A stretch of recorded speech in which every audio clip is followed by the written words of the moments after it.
आज आपण भारतीय इतिहासातील एका अशा वळणाबद्दल बोलणार आहोत ज्याने स्वातंत्र्य लढ्याची दिशाच खरं तर बदलून टाकली, बंगालची फाळणी. आपल्याकडे या विषयावर काही नोट्स आणि लेख आहेत आणि या माहितीच्या आधारे आपण हे समजून घेऊया की जो निर्णय फक्त एका प्रांताच्या प्रशासनापुरता वाटत होता तो संपूर्ण देशाच्या अस्मितेचा प्रश्न कसा बनला. आणि हे पाहणं खूप महत्त्वाचं आहे की ही घटना फक्त एका तारखेपुरती मर्यादित नाहीये. हा एका विचारांचा संघर्ष होता. एका बाजूला फोडा आणि राज्य करा ही साम्राज्यवादी नीती, तर दुसऱ्या बाजूला स्वदेशी आणि एकता यांसारख्या संकल्पना. आज आपण या संघर्षाच्या मुळाशी जाऊन त्यामागच्या भावना आणि त्याचे परिणाम समजून घेणार आहोत. बरोबर. तर सुरुवात करूया मूळ घोषणेपासून. वर्ष होतं 1905. तत्कालीन व्हायसरॉय लॉर्ड कर्झनने बंगालच्या फाळणीचा निर्णय जाहीर केला. अधिकृत कारण काय दिलं होतं तर बंगाल प्रांत प्रचंड मोठा आहे, लोकसंख्या अफाट आहे, त्यामुळे प्रशासनाच्या सोयीसाठी त्याचे 2 भाग करणं गरजेचं आहे. कागदोपत्री पाहिलं तर हे कारण पटण्यासारखं वाटतं, नाही का?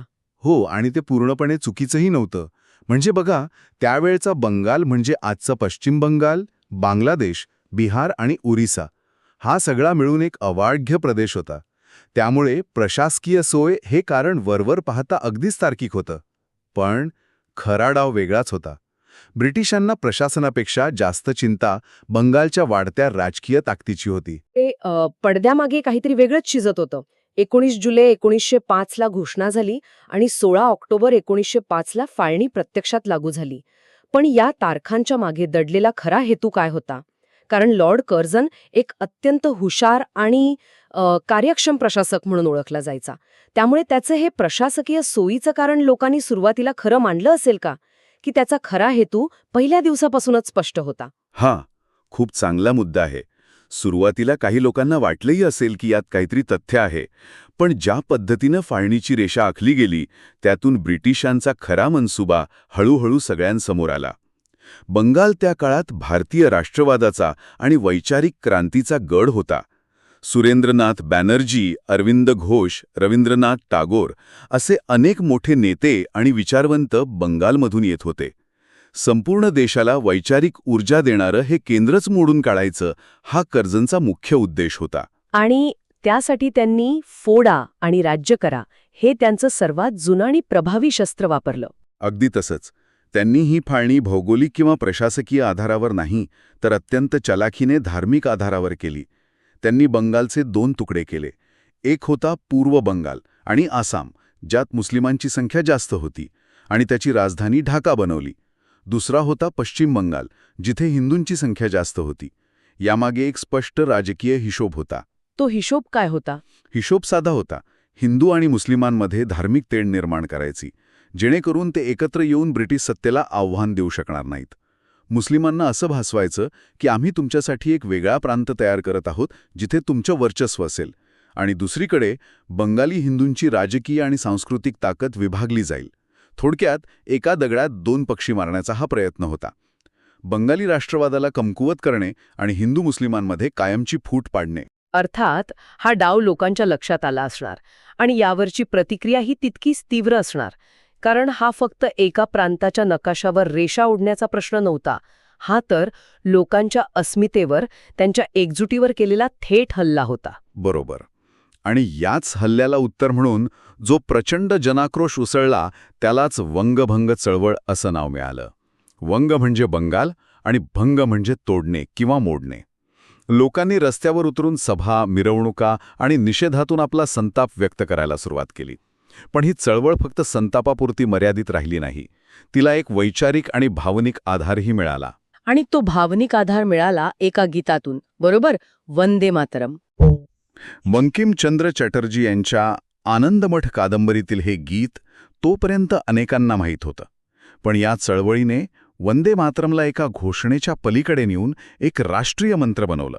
रस्त्यावर हजारो लोकांच्या मिरवणुका निघत आणि त्या सगळ्यांच्या तोंडी एकच घोष असायचा, वंदे मातरम.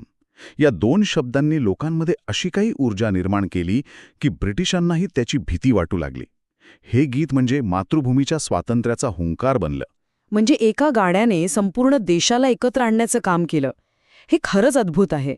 पण विरोध हा फक्त घोषणांपुरता मर्यादित नव्हता. या चळवळीचं एक मोठं वैशिष्ट्य म्हणजे विरोधाचे सर्जनशील मार्ग. हो, आणि याची सर्वात सुंदर सुरुवात झाली ती फाळणी लागू होण्याच्या दिवशी, म्हणजे 16 ऑक्टोबर 1905 रोजी. तो दिवस लोकांनी राष्ट्रीय शोक दिन म्हणून पाळला. लोकांनी उपवास ठेवले, गंगेत स्नान केलं आणि वंदे मातरम म्हणत मिरवणुका काढल्या. पण त्या दिवशी एक अशी गोष्ट घडली जिने ब्रिटिशांच्या मनसुब्यांना एक भावनिक चपराक दिली. आपण रक्षाबंधनाबद्दल बोलत आहोत. एकमेकांच्या हातावर राख्या बांधल्या. हा दिवस एकता दिवस म्हणून साजरा करण्यात आला. यातून त्यांनी दाखवून दिलं की तुम्ही कागदावर कितीही रेषा ओढा, आमच्या मनातली एकजूट तुम्ही तोडू शकत नाही. किती सुंदर कल्पना आहे ही. म्हणजे त्यांनी ब्रिटिशांच्या राजकीय फोडा या नीतीला एका सामाजिक जोडाकृतीने उत्तर दिलं. बरोबर. हे प्रतिकात्मक राजकारण खूपच प्रभावी ठरलं असणार. नक्कीच. पण फक्त भावनिक प्रतिक्रियेवर ही चळवळ थांबली नाही. तिला 2 अत्यंत ठोस आणि शक्तिशाली कार्यक्रमांची जोड मिळाली. स्वदेशी आणि बहिष्कार हे या चळवळीचे 2 आधारस्तंभ होते. स्वदेशी म्हणजे आपल्या देशात बनवलेल्या वस्तूंचा वापर करणे. ही कल्पना तशी जुनी होती, पण या चळवळीने तिला एका व्यापक आंदोलनाचं स्वरूप दिलं. बरोबर. बहिष्कार हा त्याचा दुसरा आणि अधिक आक्रमक भाग होता.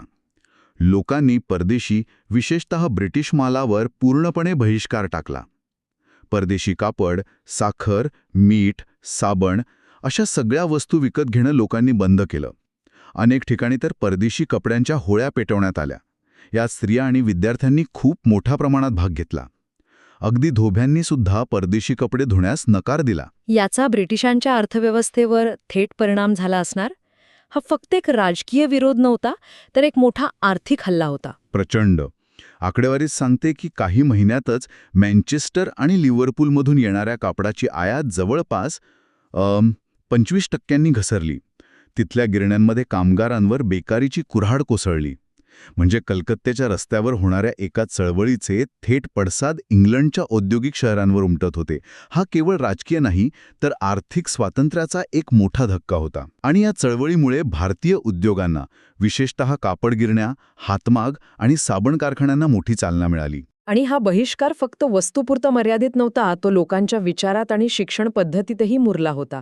ब्रिटिशांनी तयार केलेल्या शिक्षण व्यवस्थेला आव्हान देण्याचा विचार तेव्हाच पुढे आला का? अगदी बरोबर. बहिष्कार फक्त परदेशी मालाचा नव्हता, तर सरकारी शाळा, महाविद्यालयं आणि न्यायालयांवरही टाकण्यात आला. आनंद मोहन बोस आणि इतर नेत्यांनी याला पर्याय म्हणून राष्ट्रीय शिक्षणाची संकल्पना मांडली. याचा अर्थ फक्त ब्रिटिश शाळा सोडणे नव्हता, तर भारतीय इतिहास, संस्कृती आणि विज्ञानाला प्राधान्य देणारा अभ्यासक्रम तयार करणे हा होता. म्हणजे अशी शिक्षण व्यवस्था तयार करायची जी फक्त कारकून नाही, तर देशासाठी विचार करणारे नागरिक घडवेल. अगदी बरोबर. त्यांनी तांत्रिक शिक्षणावरही भर दिला, जेणेकरून तरुण केवळ नोकरीच्या मागे न लागता देशाच्या औद्योगिक विकासात हातभार लावतील. यातूनच पुढे बंगाल नॅशनल कॉलेज आणि इतर अनेक राष्ट्रीय शिक्षण संस्थांची स्थापना झाली. अरविंद घोष या कॉलेजचे पहिले प्राचार्य होते. थोडक्यात ही चळवळ भावनिक, आर्थिक आणि बौद्धिक अशा सर्व पातळ्यांवर लढली जात होती. पण एवढी मोठी चळवळ फक्त बंगालपुरतीच मर्यादित राहिली असती तर कदाचित ब्रिटिशांनी ती दडपून टाकली असती. तिचा प्रभाव देशभर कसा पसरला? याचं श्रेय जातं त्यावेळच्या जहालमतवादी नेत्यांच्या त्रिकुटाला. लाला लजपतराय, बाळ गंगाधर टिळक आणि बिपिन पाल, म्हणजेच लाल बालपाल. त्यांनी ओळखलं होतं की बंगालवरचा हल्ला हा संपूर्ण भारतावरचा हल्ला आहे. लोकमान्य टिळकांनी पुणे आणि मुंबईत स्वदेशी आणि बहिष्काराचा जोरदार प्रचार केला. केसरी आणि मराठा वृत्तपत्रांमधून त्यांनी ब्रिटिशांच्या या नीतीवर सडकून टीका केली. आणि पंजाबमध्ये लाला लजपतराय यांनी तर उत्तर भारतात या चळवळीची धुरा सांभाळली. हो, आणि बिपिन पाल यांनी तर बंगालमध्ये या चळवळीला अत्यंत प्रभावी नेतृत्व दिलं. या नेत्यांच्या प्रयत्नांमुळे जे आंदोलन बंगालमध्ये सुरू झालं होतं ते बघता बघता देशव्यापी झालं. मद्रास, पंजाब, महाराष्ट्र अशा अनेक प्रांतांमध्ये फाळणी विरोधात आवाज उठवला गेला. भारतीय राष्ट्रीय काँग्रेसमध्येही या मुद्द्यावरून जहाल आणि मवाळ गटांमध्ये मतभेद तीव्र झाले, जे पुढे सुरतच्या अधिवेशनात काँग्रेसच्या विभाजनाचं कारण ठरले. म्हणजे संपूर्ण देश बंगालच्या मागे उभा राहिला. या देशव्यापी जनक्षोभाचा आणि 6 वर्ष अविरतपणे चाललेल्या आंदोलनाचा परिणाम ब्रिटिशांवर काय झाला? त्यांना आपला निर्णय बदलावा लागला का? त्यांना माघार घ्यावीच लागली. स्वदेशी आणि बहिष्काराच्या चळवळीमुळे त्यांचं आर्थिक नुकसान तर होतच होतं, पण त्याहीपेक्षा महत्त्वाचं म्हणजे या चळवळीने भारतीयांमध्ये जी अभूतपूर्व राजकीय जागृती आणि एकजूट निर्माण केली होती, ती ब्रिटिश राजवटीसाठी एक मोठा धोका होती. लोकांना आता कळून चुकलं होतं की अर्जविनंत्या करून काहीही मिळणार नाही. त्यासाठी संघटित होऊन संघर्षच करावा लागेल. आणि मग शेवटी तो दिवस आला जेव्हा ब्रिटिशांना गुडघे टेकावे लागले. हो, 1911 साली ब्रिटिश सम्राट किंग जॉर्ज पंचम भारताच्या दौऱ्यावर आले होते. दिल्लीत एक भव्य दरबार भरवण्यात आला होता. त्याच दरबारामध्ये प्रचंड दबावाखाली ब्रिटिश सरकारने बंगालची फाळणी रद्द करत असल्याची घोषणा केली. हा भारतीय राष्ट्रीय चळवळीचा पहिला मोठा आणि निर्णायक विजय मानला जातो. या विजयाने हे सिद्ध केलं की जर जनता एकवटली तर ती सर्वात मोठ्या साम्राज्यवादी सत्तेलाही नमवू शकते. यासोबतच त्यांनी भारताची राजधानी कलकत्त्याहून दिल्लीला हलवण्याचीही घोषणा केली. बंगालचं राजकीय महत्त्व कमी करण्याचा हा आणखी एक प्रयत्न होता का? निश्चितच. फाळणी रद्द केली तरी बंगालचं महत्त्व कमी करायचं हा त्यामागचा विचार होता. पण तरीही फाळणी रद्द होणं हा भारतीयांसाठी एक मोठा नैतिक विजय होता. या घटनेने स्वातंत्र्य लढ्याला एक नवी उमेद आणि आत्मविश्वास दिला.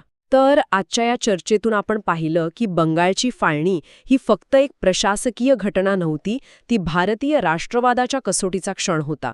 स्वदेशी, बहिष्कार, राष्ट्रीय शिक्षण आणि हिंदू-मुस्लिम ऐक्याच्या प्रदर्शनाने भारतीयांनी ब्रिटिशांना दाखवून दिलं की त्यांची एकजूट कोणत्याही राजकीय डावाने तोडली जाऊ शकत नाही.